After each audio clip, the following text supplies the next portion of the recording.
It's a good AGam in Kansas morning. Good morning. Let's take a look and see what's coming up today. First, KFB's Ryan Flickner updates us from the 2016 annual meeting. Then Vincent Zippy Duvall, president of American Farm Bureau, discusses his roles in that organization. Next, Andrew Walmsley, AFB's director for Congressional Relations, shares his thoughts about legislative issues for 2017. Then Dr. Chris Blevins and Dr. Laurie Beard discuss Blister Beetles and why horse owners should know about them. We'll end with some good news for cattle markets.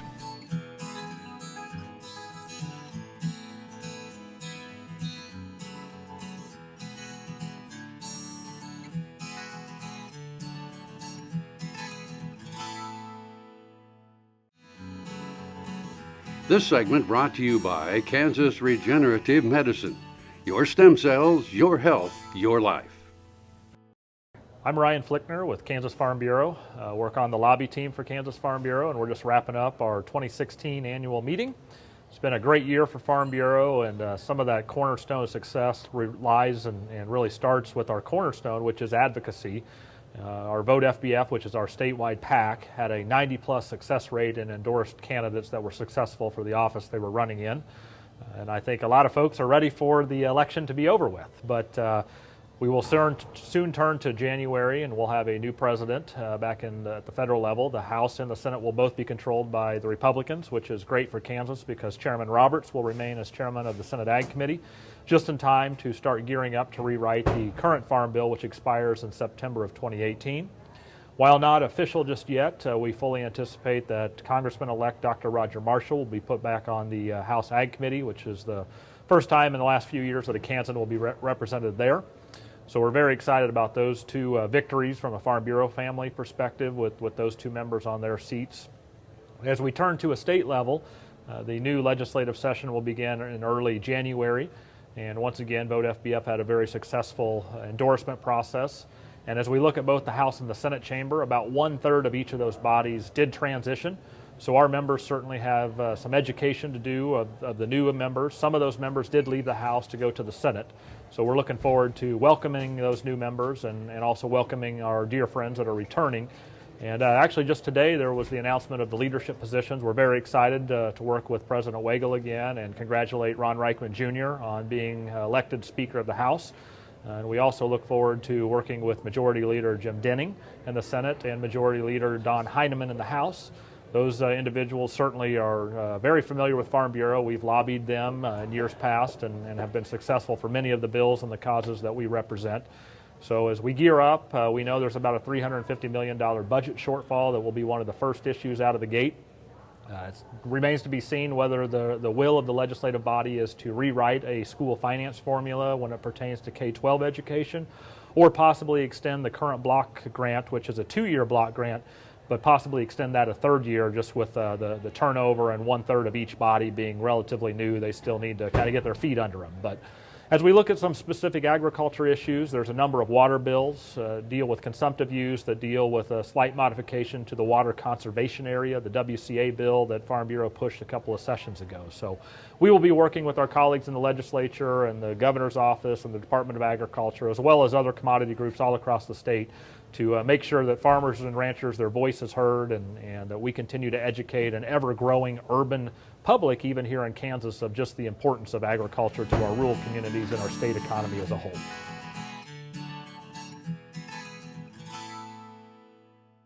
There's a lot of different ways of doing this woodwork, but all of it still takes both hands. He had been told that by the orthopedic specialist in Enid, Oklahoma, that they would have to fuse his thumb. And I said, no, cut it off, because I didn't want it sticking up. And I found out about the Kansas Regenerative Stem Cell and went to Manhattan. We were so impressed with how royally we were treated the first time we came to Kansas Regenerative. We came in and he took out the stem cells. It took about an hour for him to process them before they put him back in my knees and my thumb. And we were out of here in about 4 hours and on our way back home. And I'm in here today to have my shoulders, my hips, and my back done. So I'll be able to go back to my sawmill, my shop, and do about anything I want to do. Ag Promo Source is a unique group of marketing specialists with one mission: help your ag business grow. Each affiliate has their own area of expertise, and they work together to bring you advice, products, and services. To get started, visit agpromosource.com. Ag Promo Source. Together we grow. Soil is the life of a farm, and for 25 years, Sure Crop Liquid Crop Nutrition has helped growers produce abundant quality crops while preserving and improving the soils they steward. Sure Crop offers complete soil and plant analysis with cropping recommendations, delivery direct to your on-farm storage, and quality crop nutrition custom blended for your field. Choose Sure Crop for the assurance of excellence for your soil. Call today or visit their website for more information. This segment brought to you by Kansas Wheat. Learn more at rediscoverwheat.org. Well, they all have a very important job here at Kansas when they come to their annual meeting, and that's to put their policies forward that will come on to our PD process at American Farm Bureau, and that is critical, important business they'll do. My job here is to encourage them, and some of the things that I've been working on this year is to bring some unity to agriculture within Farm Bureau and outside of Farm Bureau, and to motivate them to the grassroots to be more and more involved in, and not just in policy, but educating our consumers to let them understand what we do each and every day. My biggest concern is that TPP looks like it's on ice and will stay on ice, and what we're hoping that Mr. Trump and his team will take TPP and identify what he thinks in it is unfair, and try to make it fair, and then move along, because we know that TPP is a treaty that's good for American agriculture. It puts $4.2 billion back on the farm, and we're hoping that we'll do that.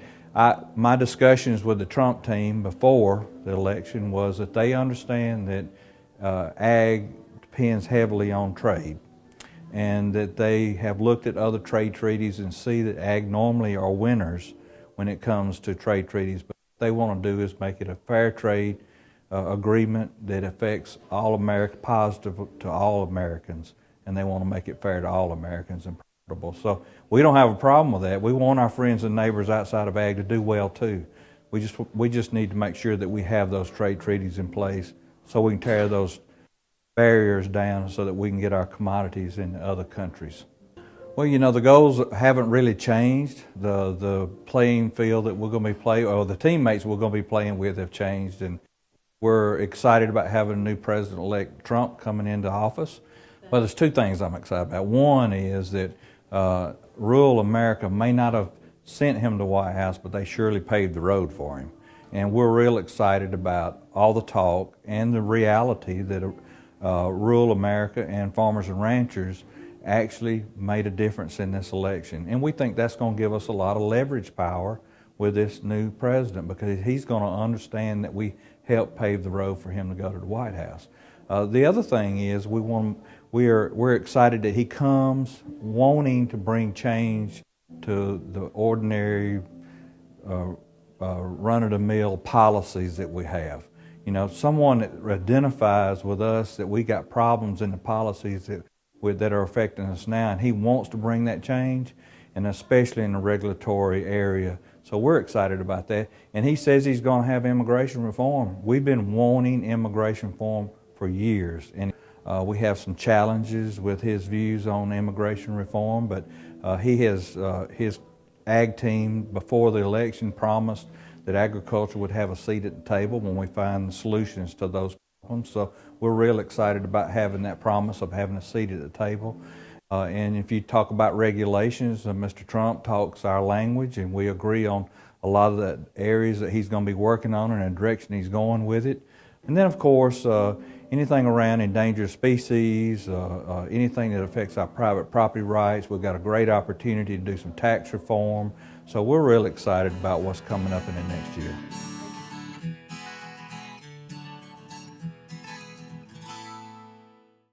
KFRM is one of the largest farm radio stations in the nation, dedicated to informing and entertaining rural listeners from northern Oklahoma to southwestern Nebraska. You can catch KFRM in many ways. Of course, 550 on the AM dial, streaming at KFRM.com, or on your smartphone by going to the TuneIn Radio app, or on AGam in Kansas on Tuesdays and Facebook every day of the week. KFRM, tune us in. You'll be glad you did. Valley Vet Supply is devoted to providing information and professional quality products at reasonable prices. Valley Vet Supply. Buying a car shouldn't be this hard. And at Brown Chevrolet Buick in Wamego, it isn't. It's actually awesome. Whether you want a new or used car or truck, Toby's team can make the deal. Even if you want to custom order a new car or truck, Toby's team can make the deal. See Toby's team at Brown Chevrolet Buick in Wamego. We're awesome. This segment brought to you by Sure Crop, liquid crop nutrition delivered right to your farm. Andrew Walmsley with American Farm Bureau Federation, happy to be in Kansas. More importantly, happy to be out of Washington, but bringing an update to our members here in Kansas. So, agriculture always has played a key role in the founding of this country. I think over time, a lot of folks forget about rural America, but like most people, you only get pushed around so much until you kind of have enough. And I think we saw a little bit of that. I think a lot of folks should take note, both in Congress and with the administration, that agriculture is still out there. I think we're kind of the flywheel on the country of maybe keeping some things in check. And I think the biggest key for our members is the election might be over, but it's always important to continue to stay engaged, that we have elected a lot of change, but there's also a lot of uncertainty there. And the need to make sure that we keep a check on anything going forward is in the best interest of the country, and in particular rural America. Well, there's plenty of issues. There's been plenty of challenges over the last several years that have faced farmers and ranchers, from regulations to a whole host of different things. And yet, I think a lot of folks took notice earlier in November with an election that we had. And so kind of giving a little outlook on what we might expect both from Congress and a new administration going forward, and what opportunities might exist for agriculture to continue to stay engaged and make their voice be heard. There's a lot of talk of Washington not doing a whole lot, but we've seen a lot of improvements over the last couple of years with this Congress and the previous Congress, a lot on infrastructure, transportation with waterways bills, surface transportation bills, dealing with highways, reauthorization of the Surface Transportation Board, looking at the railroads, and some regulatory relief we've seen there for our members. The biggest one, obviously, has dealt with biotechnology and GMO labeling. Senator Roberts, Representative Pompeo, key players in making sure we've got a framework and a way to ensure interstate commerce continues to flow between the states, and that agricultural innovation isn't stifled going forward. So I think those are obviously a lot of the big ones. I think we're excited about going into the new Congress and what opportunities might lie down the road with regulatory reform, tax reform, maybe some infrastructure bills there, and then obviously gearing up for an important farm bill fight. Grain sorghum is one of the most important cereal crops worldwide, and Kansas leads the nation in its production. Over the years, sorghum has been either exported, used in animal feed domestically, or for other industrial uses. Recently, its use in the ethanol market has seen tremendous growth, with 30% of domestic sorghum typically going to ethanol production. Kansas Grain Sorghum is committed to sorghum research, market development, and education. Learn more at ksgrainsorghum.org. We do business with Blueville because of the quality of their work. It is excellent quality, and because they make a commitment to their customers. We enjoy the benefits of hiring a good company to help us maintain this home. We will always do business with Blueville. We have for many, many years, and there's no reason for us to look for any other service. Tallgrass Commodities offers producers bulk commodities at a reasonable price with reliable service throughout the whole Midwest. To find out more about Tallgrass Commodities, visit tallgrass.us or call 785-494-8484. Here's another gardening tip with Annette Jackson from Jackson's Greenhouse. Fall is a great time to plant, and if you would like fresh fruit, grapes, or berries to eat next year, now is an ideal time to plant. We'll show you how, what, and where to plant for a successful crop of delicious, healthy fruit. We have a great selection and great service. Come see us at Jackson's. Our entire stock of shrubs, roses, berries, perennials, and trees are now on sale at 25% off. Hurry out for your best selection. Jackson's Greenhouse has what you need today. This segment brought to you by Kansas Corn. Learn more at kscorn.com. Hello and welcome to Horsing Around. I'm Dr. Chris Blevins here at Kansas State University Veterinary Health Center. Today, joined by Dr. Laurie Beard. She is a clinical professor here at the vet school and a specialist in internal medicine here in the equine section. And so today we're going to talk about a topic that a lot of people, especially in the Midwest, need to make sure they know about, and that's blister beetles. Could you give us just I guess, why should owners be concerned if they have horses with blister beetles? Yes. So blister beetles are an insect that tend to swarm in legumes, and one of those legumes is alfalfa, and that occurs in Kansas and Oklahoma and other places in the Midwest. And blister beetles are extremely toxic to horses. And so hay can get contaminated with blister beetles. If horses ingest any part of the beetle, they can develop very serious clinical signs that can result in death in some instances.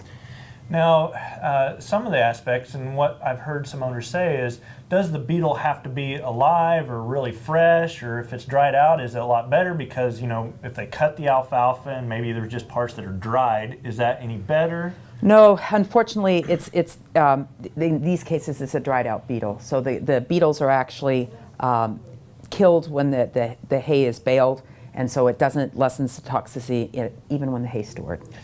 And I think that's something that's very important for a lot of owners to just remember, that it doesn't take very much of that to cause issues on the horse. Now, when you look at horses too, what are some signs? So blister beetles, I guess it maybe is what the name is, but what's the toxin that's in them, and why is it such an issue with the horse when they ingest it? Yeah, so the toxin in the blister beetle is actually called cantharidin, and anything that toxin touches, the mucous membranes, it's actually, so it goes through the GI tract, it actually is eliminated through the kidney. It can cause severe irritation, necrosis, of anything it touches. And so some of the clinical signs that you might see can vary. It might start out just the horse is not eating, maybe see some colic, but the most classic clinical sign that we see is something called thumps or synchronous diaphragmatic flutter. And that's when the diaphragm is contracting with the heart. And so that's very typical of blister beetle, and that's because the blister beetle or the cantharidin also causes low calcium in the blood as well. Wow, you know, that's very interesting and things that I think owners need to be aware of. The other thing is just alfalfa, and we feed horses alfalfa. Is there anything that they can do to maybe hopefully prevent, if they're going to feed alfalfa, things to watch for or things they can do to try to prevent with the alfalfa based on cuttings or anything? Yeah, like that? So we know that the blister beetles tend to swarm. I mean, usually it's June, July. That's the time where they're most active. So we talk about the first cutting of alfalfa to be the safest. The other thing is paying attention or maybe asking questions how the hay was baled. Not using crimpers would be one of those ideal situations. So first cuttings is the best. After that, later cuttings would be the next step. But the cuttings that are happening in June, July are the ones that are most at risk for sure. And I think even the regions too, you know, you go further south, they're more likely to see the blister beetles and more of the different cuttings. And then of course you go into Nebraska or the Dakotas, you hardly ever hear about it. So. Correct, yeah. So knowing where that hay comes from is really important. Yeah, and what should an owner do if they're worried about that of the blister beetles? Call a veterinarian or call us, or what do you think? So if they see signs that they think they might have a blister beetle, just call your veterinarian. And the other thing is to making sure that maybe the veterinarian needs to get keyed in, hey, I'm feeding alfalfa. What do you think the chances of that it can be blister beetle? And this is where actually there is a test for cantharidin or blister beetle. It's actually collecting urine really early in that disease process, large volume. So that might be something even an owner could do. And that could be sent off to test to find out, is there cantharidin or not? Because if it's got blister beetle cantharidin in it, then that hay can't be fed. And so when they would test or grab a sample, they could just get a cup and just grab a sample? A cup, but usually we're talking like half liter. So, Oh. so large cup. 300 mils, half liter, large cup, multiple cups. But again, early in those disease processes. Good. And what would a veterinarian have to do, or potentially would do, if they're worried about it in the earlier stages of blister beetle? So what the veterinarian's going to do, so when that horse needs to get treated, so usually these horses can get very dehydrated. They usually have very low calciums, other electrolyte abnormalities. So usually it's large volumes of fluids, lots of calcium. The stomach can get severely ulcerated, so we might do something there. Other supportive treatments, but usually the hallmark is fluids and calcium supplement. Great. Well, thank you, Dr. Beard, on the information on blister beetles, and I think it's something that a lot of owners need to remember whenever they're feeding alfalfa, especially around here in the Midwest. Yes, for sure. Well, I'm Dr. Chris Blevins with Horsing Around, and we'll see you around.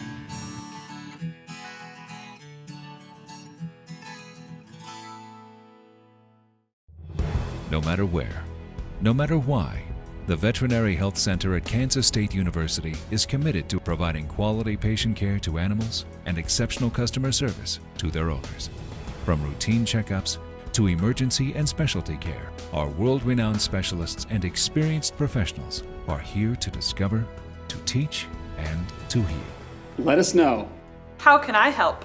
How can we help? Working your cattle just got easier.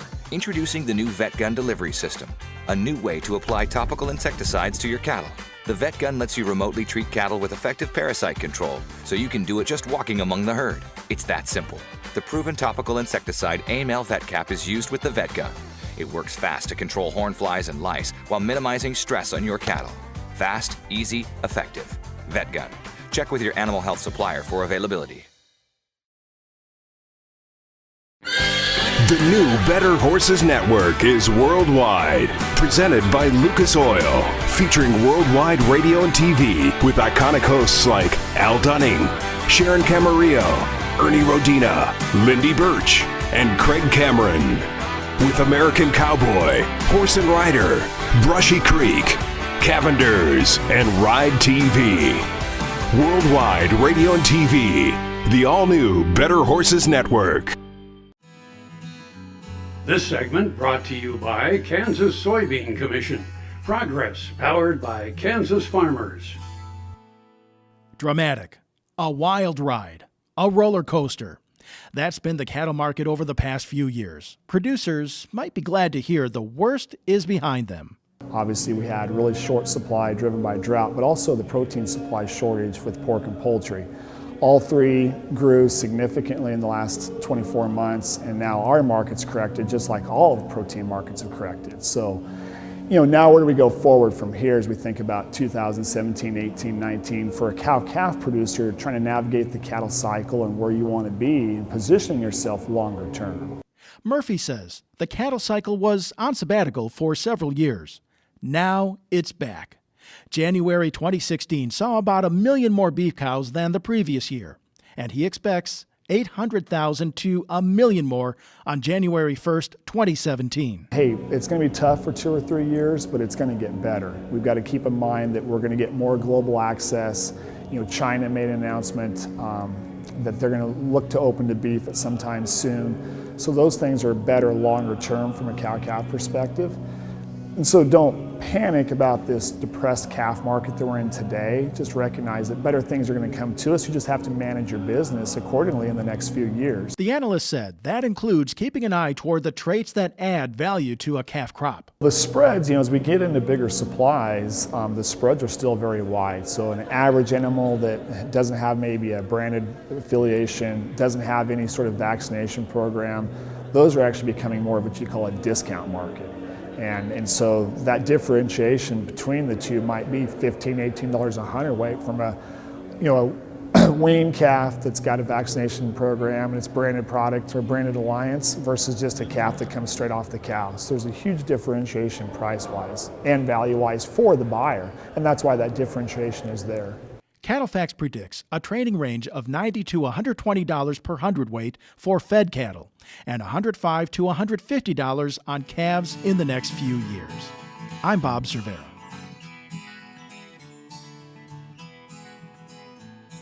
Closed captioning brought to you by Ag Promo Source. Together we grow. Learn more at agpromosource.com.